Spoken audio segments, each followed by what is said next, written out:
Okay, so buckle up because today we're diving into something truly wild. Oh, tell me it's wild. It is.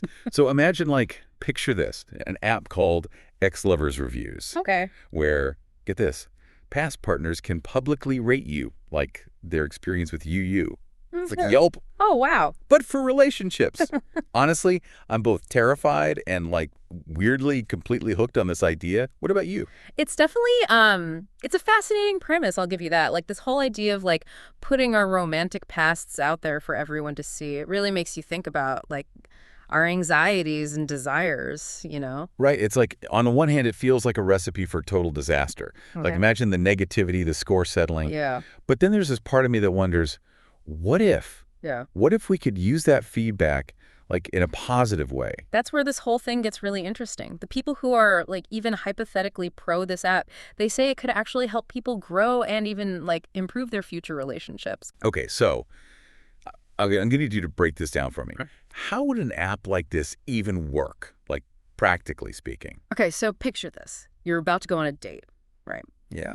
What if you could just pull up your date's ex-lovers reviews profile? You get the inside scoop before you even meet them? Did they listen? Were they good at communicating? Did they even remember anniversaries? Or let's be real, do they leave a trail of broken hearts and unanswered texts? Exactly. Okay, I see the appeal. It's like having a cheat sheet for dating. Right. But then doesn't that ruin the fun of discovery?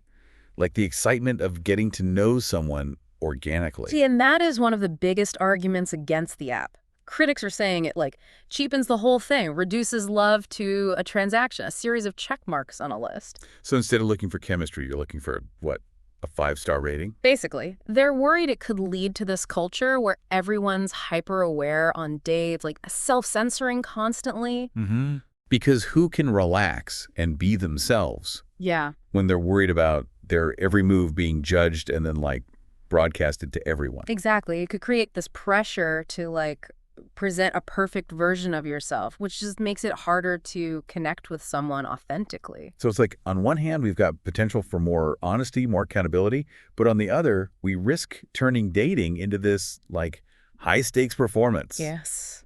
It's a tough one. And it gets even more complicated when you factor in the potential for, misuse. What's to stop someone from creating a fake profile just to mess with their ex? Or using the app as leverage to get money? It's pay up or I'll tell everyone your secrets.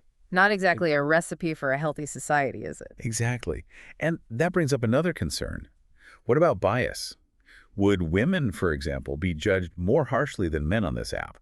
Would people from marginalized communities face even bigger hurdles trying to find love? Those are such important questions, and it really highlights something crucial about technology, even when we're talking about something as personal as dating. We can't just focus on how it affects individuals. Yeah. We need to think about how it could impact our entire culture, if something like this actually existed. Absolutely. It's not enough to just focus on the individual when we're talking about something with the potential to be so widespread. We need to think about the larger societal impacts. How would this technology, if it were real, how would it shape our culture, our relationships? So if I'm hearing you right, this Ex-Lovers Reviews app, whether it ever actually exists or not, it's forcing us to confront some amazing questions, right? Yeah. We're talking about honesty, accountability, and the role technology plays in our love lives, which is a lot. It really is. And it's not a simple good versus bad situation. There are valid points on both sides. It really all comes down to your own values, when it comes to love and relationships. But this whole thing, this conversation, it goes even deeper than that. We're talking about human nature, but the very essence of love itself. It really does touch on some big stuff. Yeah. And it's like we'd be holding up a mirror to our romantic pasts. Totally. And I feel like for some people, that would be terrifying. Oh, absolutely. There's this whole school of thought that says, personal memories should be sacred. We should let people heal and grow from their past relationships without having, everyone watching and judging them. Well, it's less about airing all your dirty laundry and more about respecting everyone's privacy. Everyone's on their own journey, right? Right, exactly. It's about recognizing that healing from heartbreak, that's personal. What might be good for one person could be really tough for someone else to deal with. Which actually makes me think about that whole argument about ex-lovers reviews being like a digital support group. Yeah.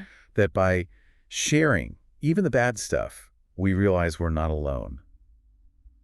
Do you think there's any validity to that? It's interesting, right? Because it taps into that very human need to connect with others, especially when we're feeling vulnerable. And heartbreak, it can be so isolating. So yeah, having a place to share, even if it's anonymously, it can be validating. Right, like just knowing you're not the only one who's ever been ghosted or whatever. But then the question is, how do you actually make that space safe online? How do you encourage people to be vulnerable without it becoming toxic? That's the million-dollar question right there. The intention, the idea of support, it's great. But online, things can go south so fast. You get Uh-huh. the echo chambers, the negativity, even just like straight up harassment. So you'd have to have really good moderators and like really well thought out guidelines to make sure a platform like that was actually supportive. Exactly. And it also makes you think about like the bigger picture. Hmm. What role should technology even play in our relationships? Like, is love something that can be, I don't know, optimized, Analyze. streamlined for efficiency? Just like that classic battle between the head and the heart, right? Right. Like we have this idea of love as being magical, spontaneous, something that doesn't make sense. The serendipitous meeting, the love at first sight. Exactly. Yeah. But then again, we live in a world where everything's based on data.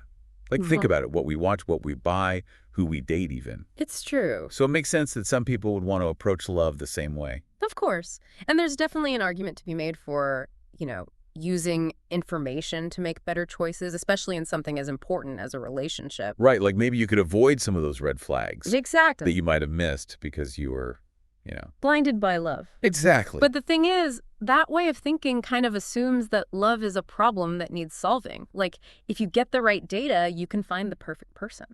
Which takes all the romance out of it, doesn't it? Exactly. It turns love into a transaction. You check off the boxes on your list and boom, you found the one. But people are messy. We're complicated. We're constantly changing. You can't predict that stuff. And what about, the excitement of getting to know someone new without already knowing everything about their past? That's a really good point. I mean, the people who are pro this app would say, sure, you have the information, but you still have to go on the dates. You still have to actually connect with the person. True, but wouldn't that be hard? Knowing all that stuff beforehand. Think about it like this. It'd be like reading a book when someone's already told you the ending. Oh, I hate that. It changes the whole experience. Exactly. You lose that element of surprise, that thrill of the unknown. And let's be real, that's a big part of what makes falling in love so exciting. Right. And that actually brings us to another layer of this debate, which is like, should love be exempt from all this? Like from this need to make everything efficient, everything transparent? So are we saying love deserves a special pass? Like Yep. it should be left alone, untouched by all this data stuff? It's a very romantic notion, isn't it? That some things are just better left to chance, to instinct. Like that saying, the heart wants what it wants. Exactly. Can an algorithm really predict that? Something so irrational, so unpredictable? It's a question for the ages, really. And this whole app, even though it's hypothetical, it really brings that question to life. Like, in this world where everything's about optimization, about getting what we want instantly, are we losing sight of, the beauty of letting things happen naturally? And let's not forget about personal growth, especially when it comes to heartbreak. Sometimes those messy, painful experiences, they teach us more than any algorithm ever could. Like they say, you have to kiss a few frogs or maybe get a bad review or two. Right, but it's those experiences that make us who we are. Exactly. So maybe erasing all that or smoothing it over with technology, maybe that's not the answer. Maybe not. It might seem tempting at first, but are we losing something important in the process? So where does this leave us? It seems like this Ex-Lovers Reviews app, it all comes down to a choice. A choice between efficiency and, well, a little bit of mystery. Right. Like, do we want transparency or do we want the freedom to, write our own stories?